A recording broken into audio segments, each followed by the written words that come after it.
Google Chrome open করতে হবে, তারপর এখানে লিখবেন voters.eci.gov.in। এটা লেখার পর সার্চ দেওয়ার পর একটু ওয়েট করবেন, তারপর পেজটা খুলে যাবে। সবার উপরে ক্লিক করবেন ভোটার্স সার্ভিস পোর্টাল।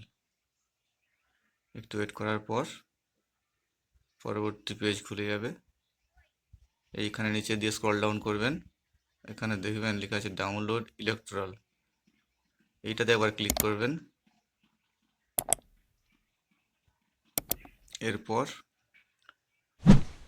পেজটা খুলবে, এখানে স্টেট, যেটা আপনার স্টেট, ডিস্ট্রিক্ট, অ্যাসেম্বলি কনস্টিটিউয়েন্সি মানে যেটা বিধানসভা কেন্দ্রে, যে বিধানসভা কেন্দ্রে ভোট সেই নামটা ওখানে সিলেক্ট করবেন, বাংলা অটোমেটিক, তারপরে ভোটটা ঠিক হয়ে যাবে। তারপরের ভোটটাতে ফাইনাল রোল 2025।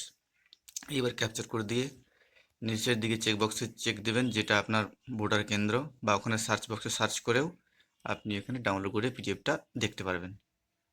আশা করি উপকৃত হয়েছেন, আর যদি হয়ে থাকে একটা লাইক, কমেন্ট, শেয়ারের আশা করব। আর কোনো চিন্তা কেউ করবেন না, এই যে প্রসেস হচ্ছে, প্রসেস হওয়ার পর অটোমেটিক একটু সময় নেবে, তারপরে দেখতে পাবেন আপনার ভোটার লিস্টে নাম আছে কি না।